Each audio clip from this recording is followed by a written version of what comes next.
Hi నమస్తే welcome to my channel Vasumathi's blogs. ఈ వీడియోకి ఆల్రెడీ ఎడిటింగ్ చేశానండి. ఆ వాయిస్ ఆ మాటలు నచ్చలేదు, కొంచెం డల్గా అనిపించినాయి. మళ్ళీ డిలీట్ చేసి మళ్ళీ ఎడిటింగ్ చేస్తున్నాను. ఇది బుధవారం వీడియో అండి. ఏంటంటే మా పాప మొన్నాకో చాట్ చేసింది. ఆమె స్కూల్లో టీచర్కు బర్త్డే ఉంటే ఫ్రెండ్స్ అంతా కలిసి ఒకసారి చేశారనమాట. అప్పటి నుండి ఎప్పుడైనా ఆమెకు ఇంట్రెస్ట్ ఉంటే చేస్తుంది. నేనైతే చెయ్యను. అన్నీ ఆమె ఆర్డర్ పెట్టుకొని ఆమె తెచ్చుకొని ఆమె చేస్తుంది. నేనేమి బంగాళదుంప ఒక్కటి ఉడకబెట్టి ఇమ్మంటే ఉడకబెట్టి ఇచ్చేసినాను. మొనాకో చాటు ఆమెకు ఎందుకు తినింది అంటే పొద్దున్న నుండి అన్నం తినలేదు ఆమె. బుధవారము మా పాపకు ఒక హెల్త్ ఇష్యూ ఉందండి. అదేంటంటే సడన్గా కొద్ది రోజులు అన్నం పేరు ఎత్తితేనే వామిటింగ్ వస్తుంది. అట్లని టిఫిన్లు తినదు, ఏం తినదనమాట. రోజులో ఒక్కసారే తింటుంది, అది కూడా ఇట్లా ఏదో నచ్చినది అంతే. అది చాలాసార్లు వచ్చి నాకు అన్నం అంటే వామిటింగ్ వస్తుంది, అన్నం పేరు ఎత్తితే తిని తిని వామిటింగ్ అంటే నేను అనుకున్న రోటీస్ అవి తింటే సెట్ అవుతుందని. కానీ ఆమెకు రోటీ తినదు, అన్నం తినదు, ఆమెకు ఇష్టమైనది ఏది చేస్తానని తినదు. బయట నుండి ఆర్డర్ చేస్తా వద్దు పేరు ఎత్తదు అంటే ఆ పేరు ఎత్తకూడదు అనమాట ఆమెకు. ఇలాంటి ప్రాబ్లం మీరు ఎక్కడైనా విన్నారా? మా ఇంట్లో వెరైటీ ప్రాబ్లమ్స్లో ఇదొకటి అనమాట. పాపం చాలా సఫర్ అవుతుంది. ఒక 3 days మళ్ళీ డాక్టర్ కాడికి వెళ్ళి మందులు తెచ్చుకున్న తర్వాత ఆమె కొంచెం సెట్ అవుతుంది. అంటే రోజులో ఒక్కసారి తింటుంది అనమాట. సో ఇంకా అన్నీ పొద్దున్నుండి ఏం తినలేదు. ఒక కొబ్బరి బొండం బలవంతంగా తాపిచ్చిన నేను అరిచి, ఏం తినకుంటే నీరసం వస్తుందని. ఒకరోజు ఏమో బత్తాయి జ్యూస్ చేసి పెద్ద గ్లాస్కి ఇచ్చినాను. అట్లా ఒకరోజు తీసుకుంది. అంటే ఒక జ్యూసు ఒక కొబ్బరి బొండం రోజులో ఏదో ఒకటి తీసుకొని ఒక లైట్గా కొంచెం చిప్సో ఏ స్నాకో, ఇంకా పేరు ఎత్తకూడదు. ఫుడ్ పేరు ఎత్తితే వామిటింగ్ వస్తుంది. ఇంకా అందుకనేసి నేను మొనాకో చాట్ చేస్తాను తిందామా అనింది. అది తినబుద్ధి అవుతుంది అనింది. సరే అని ఆమెనే అన్నీ తెచ్చుకొని అంత కలిపిచ్చిందండి. బంగాళదుంపలో ఉల్లిపాయలు, చాట్ మసాలా, కొంచెము గరం మసాలా వేసింది. అన్ని కలిపి పెట్టేసుకుంది. ఇంకా తర్వాత ఇలా సర్వ్ చేసింది అనమాట. కానీ పని చేస్తే మాత్రం బ్రహ్మాండంగా చేస్తుంది. పని చేయకుండా మాత్రం చెయ్యమని చెప్పినా చేయదు. ఆమె మనసులో పుట్టాలి పని చేయాలి అని. నాలాగే సేమ్ ఒక మనిషి చెప్పి నా చేత ఏ పని చేయించలేరండి. నేను చేయాలనుకుంటేనే చేస్తానన్నమాట. సో చాలా టేస్టీగా చేస్తుందండి. నేను కూడా పనికిరాను, నన్ను మించి చేస్తుంది అసలు. ఇదే చిన్న వయసులో అంత బాగా చేస్తే ఇంకా పెద్దగా ఎంత బాగా చేస్తుంది అనుకుంటుంటా నేను. అప్పట్లో నన్ను కూడా అందరూ అలాగే పొగిడేవాళ్ళండి. పుల్కాలు చేసినా ఏ వంట చేసినా సూపర్గా చేస్తుందని పెళ్ళికి ముందు.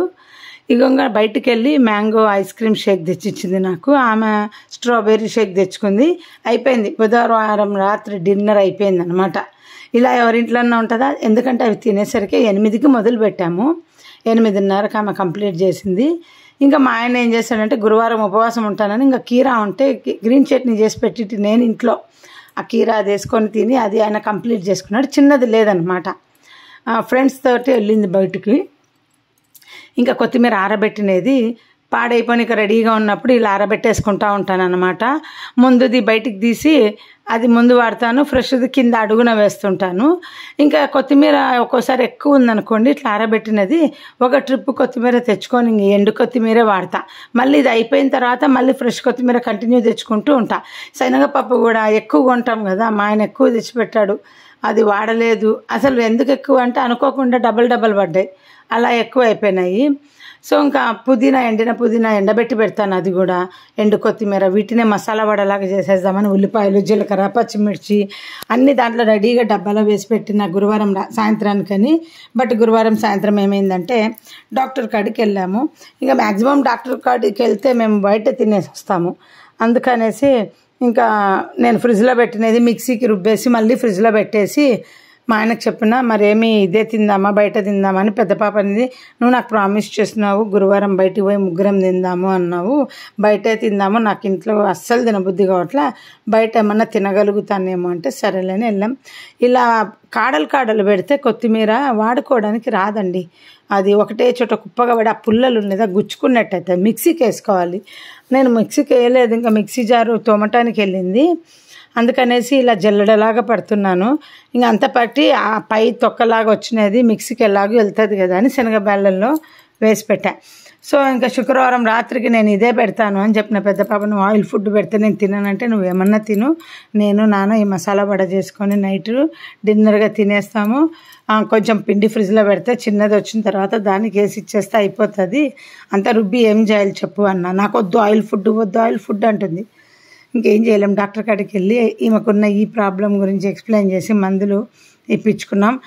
మాకు మా డాక్టర్ ఉండబట్టి ఈ ఢిల్లీలో బ్రతుకుతున్నాం. కానీ ప్రశాంతంగా ఆయన లేకుంటే అంత మంచి డాక్టర్లు అన్ని చోట్ల ఉంటారు, కానీ మనకు కరెక్ట్గా సెట్ అవ్వాలి. చాలామందికి హోమియో మందులు సెట్ అవ్వవు అంటారు. మందులు సెట్ అవ్వవు కాదు, డాక్టర్ పర్ఫెక్ట్గా ఇచ్చే డాక్టర్ను మనము అప్రోచ్ అవ్వం. అలోపతి ఎవరైనా ఇస్తారండి, బట్ హోమియోపతి మాత్రం కొందరే పర్ఫెక్ట్గా ఇవ్వగలరు. మాకు ప్రతి ఒక్కరు పర్ఫెక్ట్గా ఇచ్చే వాళ్ళే దొరికారు. అది మా అదృష్టం. ఫస్ట్ ఏ ఊరికి షిఫ్ట్ అయినా కానీ ముందు హోమియోపతి డాక్టర్ను సెట్ చేసుకుంటాం. ఎందుకంటే ఇంకా అది తప్ప మాకు నా చిన్నప్పటి నుండి హోమియో తప్ప ఏమీ తినలేదు మేము. అసలు ఏ కంటి డాక్టర్ దగ్గరికి పోవడం తప్పితే మేము ఇంకా మా ఇంటికి ఎదురుగా డాక్టర్ ఉన్నా కానీ మేము పోయి తెచ్చుకోమండి. అమ్మ వాళ్ళ ఇంటికి కూడా మా ఇంటికి డాక్టరు మధ్యలో రోడ్డు అనమాట, అట్లా ఎదురిల్లే ఆమెది హాస్పిటల్ కమ ఇల్లు. బట్ అయినా కానీ మేము తెచ్చుకోమన్నమాట. ఎంతున్నా మా హోమియో డాక్టర్ మా నాన్న ఫ్రెండ్ దగ్గరే తీసుకునేవాళ్ళం. తర్వాత వాళ్ళ అబ్బాయి డాక్టర్ అయ్యాక వాళ్ళ అబ్బాయి కాడ నాకైతే అసలు నిజంగా చెప్పాలంటే వాళ్ళ వల్ల చాలా హెల్ప్. ₹1 ఖర్చు పెట్టకుండా ఫోన్ చేసి చెప్పటము, ఏ మందు కావాలో చెప్తారో అది వేసుకునే వాళ్ళమండి. సో పిల్లలు చిన్నగా ఉన్నప్పుడు కూడా మా ఆయన ఢిల్లీలో ఉన్న నాకు ఫోన్లో ట్రైనింగ్లలో ఉన్నప్పుడు కానీ లేదా బెంగళూరు ట్రాన్స్ఫర్ వెళ్ళినప్పుడు కానీ హైదరాబాద్లో పిల్లలు సివియర్గా బెడ్కి ఎక్కేస్తారు. అప్పుడు అయితే ఒకసారి చిన్నదానికి ఫుల్ ఫీవరు 3 days. ఇంకా ఫోన్ చేశాను, నువ్వు ఈ సిచ్యువేషన్లో అలోపతి డాక్టర్ దగ్గరికి వెళ్ళినామనుకో హాస్పిటల్లో జాయిన్ చేసుకుంటారు, నేనే ఇస్తానని ఇచ్చేవాళ్ళు అనమాట. సో ఇంకా బెంగళూరులో వాళ్ళ కొలీగ్స్తోనే జూనియర్స్తోనే నేను వాళ్ళనే అడిగిపించుకొని ఒక హోమియో డాక్టర్ని సెట్ చేసుకున్నాను. ఇక్కడికి వచ్చాక మాకు మేమే వెతుక్కున్నాం అనమాట. మా ఇంటి దగ్గరే చిన్నదానికి జ్వరం వస్తే వెళ్ళాము. ఎంత బాగా ట్రీట్మెంట్ చేశాడంటే అంత బాగా. ఇక్కడ అలోపతి డాక్టర్లను సెట్ చేసుకున్నాం, డెంటల్ డాక్టర్ను సెట్ చేసుకున్నాం. వీళ్ళందరూ లేకుంటే ఈరోజు మా లైఫే లేదండి అనుకుంటారు. కానీ డబ్బులు ఇస్తే డాక్టర్లు అక్కడ ట్రీట్మెంట్ అవుతుందని, మనం డబ్బులు ఇచ్చిన అన్ని చోట్ల మనకు మంచి డాక్టర్ దొరకరు. అది గుర్తుపెట్టుకోండి. ఫస్ట్ మంచి డాక్టర్ను సెట్ చేసుకోండి. అంతేకాని హోమియో తిన్నా నాకు తగ్గలేదు, అలోపతి తిన్నా తగ్గలేదు కాదు, మంచి డాక్టర్ని పట్టుకోవాలి. అది ఇంపార్టెంట్. ఇంకా మీకు తెలుసు ఇక్కడ నాకు ఎన్ని హెల్త్ ప్రాబ్లమ్స్ సెట్ చేశాడో. యాక్చువల్గా మా పెద్ద పాపకి ఏమైందంటే ఈ పెద్ద గాలి వచ్చింది చూడండి, నేను ఒకసారి షార్ట్ వీడియోలో పెట్టాను. అప్పుడు ఆమెకు ఆ గాలి సౌండ్కు భయపడి ఏడుస్తుంది అన్నమాట. చిన్నపిల్లల్లాగా ఎగిరెగిరి గంతులేసి ఎప్పుడు భయపడుతుంది, దడ పుడుతుంది ఆమెకు. ఆ గాలి పిల్లగాలులు అంటారు ఆ సౌండ్స్ అవి. ఇంకా ఈసారి అయితే 1 hour ఎగిరెగిరి ఏడ్చి ఎవరికో ఏమన్నా అయితే చచ్చిపోతే దాని కళ్ళ ముందు యాక్సిడెంట్ అయితే ఏడుస్తారు చూడండి, అంత ఏడ్చింది. డాక్టర్ కాడ పోయి ఈసారి నేను తట్టుకోలేకపోయినాను. ఆ పిల్ల ఏడిపోయి చూసేవాళ్ళు ఏం కొడుతున్నామో ఏమనుకుంటారు. చూడకుండా ఉండలేదు, చూడాలంటుంది, ఏడుస్తుంది. నువ్వు కూర్చో, నా మీద పండ పెట్టుకున్నా ఎగిరెగిరి ఏడుస్తూ ఉంది. అంటే వీడియో తీయలేదానే, వీడియో తీస్తే బ్లాగ్ కోసం తీసిన అనుకుంటారు, పిల్లని చూసుకోకుండా అని. నా పాపే అంటుంది మామూలైనాక అనేసి భయంతో, ఈసారి నాకు కంపల్సరీ వీడియో తీయి, మళ్ళీ ఈదరగాలు వచ్చినప్పుడు నేను ట్రీట్మెంట్ ఇస్తాను అని. ఇదంతా ఎందుకు చెప్తున్నా అంటే మా పెద్ద పాపకు ఎట్లా అంటే నేను అన్నాను, నీకు ఏ జన్మలోనో ఏదో ఇన్సిడెంట్ అయితే ఆ ఎఫెక్ట్ ఉంది. మా గురువుగారు చెప్తారనమాట, పిల్లలకు కానీ ఏదైనా ఒక భయము చిన్నప్పుడు ఏది జరిగినా కానీ ముందు జన్మల శృతులు అని చెప్పేవాళ్ళు. అలా నేను అనుకుంటుంటా, లేకుంటే దీనికి కూడా ఇది కూడా మందులు ఉంటాయని. ఇంకా నేనన్నా నిన్ను ఎప్పుడు కూడా సమ్మర్లో నేను ఎక్కడికి వదిలిపెట్టిపోను తల్లి, నా వల్ల కాదు, అందరం ఉంటేనే ఇంత ఏడ్చి ఎగిరెగిరి ఏడుస్తుంది. ఆ సౌండ్ తగ్గే వరకు ఆ ఈదరగాలు మొదలైతేనే మొదలు పెడుతుంది, ఇంకా అని కేకలు మొదలు పెట్టేస్తుంది. సో ఇంకా ఆ డాక్టర్ ఈసారి వీడియో తీసుకురా, నేను తప్పకుండా సెట్ చేసేస్తాను, ఏం ప్రాబ్లం అవ్వదు అని చెప్పినాడు అనమాట. సో ఇలా విచిత్రమైన హెల్త్ ఇష్యూస్ ఉంటాయి మాకు. ఈ అరచేయి కాడ రిస్ట్ కాడ నాకు నొప్పి అన్నానా, బరువు ఎత్తలేకపోతున్నానా, దానికి మందులు ఇచ్చినాడు. ఎందుకు సార్ నాకు మంట ఎందుకు తీస్తుంది, ఒక లోపల నుండి తేలు కుట్టినట్టు మంట తీస్తూ ఉంది. గాజులు అరచేయి చిటికన వేలు నుండి స్ట్రైట్గా కిందికి అరచేయి రిస్ట్ అంటే లేదు అయిపోతుంది సరే ఒక పవర్ఫుల్ డోస్ ఇచ్చాడు. ఇంకా ఈ 15 days చూసేసి నేను ఎక్స్రే తీయించుకుంటానని చెప్పిన. చేతులు లేదా అండి, షోల్డర్ల దగ్గర మొద్దు బారిపోయినాయి, కొంచెము టైట్ అయిపోయినాయి. నాకు తెలుస్తుంది గట్టిగా పడింది ఒళ్ళు. అంతకుముందు ఇంత గట్టిగా ఉండేది కాదు. ఏం జరుగుతుంది నా బాడీలో నాకు అర్థం కావట్లేదు. రకరకాల ప్రాబ్లమ్స్తో ఫేస్ చేస్తున్నా. మా డాక్టర్ చూడండి, మీ కళ్ళ ముందే నేను ఎన్ని ట్రీట్మెంట్లు తీసుకున్నాను తెలుసు కదా. ఆయన నాకు గొంతు రాప బాగు చేసేసాడు, చెవిలో రంధ్రం పడితే బాగు చేశాడు, డిప్రెషన్ చాలా మటుకు తగ్గించేశాడు. నాకు సాయంత్రం పూట స్నానం చేస్తే డిప్రెషన్ వచ్చేది. అంటే చెప్పాను ఆల్రెడీ అన్ని విషయాలు, మళ్ళీ ఒకసారి చెప్తున్నాను. ఇంకా ఇప్పటికైతే ఈ ప్రాబ్లం, నీకు న్యూరో ప్రాబ్లం అన్నాడు. ఎంత న్యూరో ప్రాబ్లం, ఎడమ చేయి రిస్ట్ నొప్పితో తట్టుకోలేకపోతున్నాను.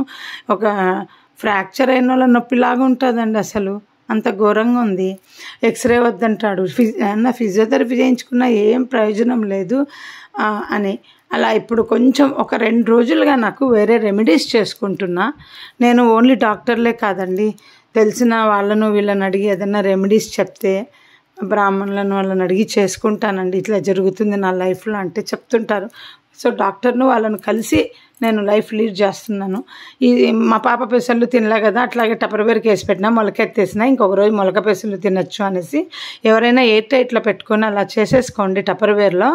దానికి ఏమి బట్టలు కట్టి ముళ్ళ కట్టనక్కర్లా. బాగా కొన్ని అవర్స్ నానబెట్టి వడగట్టేసి ఒక 2 మినిట్స్ ఉండి ఎయిర్ టైట్ డబ్బాలో పెట్టేస్తా. రాత్రి పడుకునేటప్పుడు బాగా వచ్చేసినాయి మొలకలు, ఫ్రిడ్జ్లో పెట్టేసా.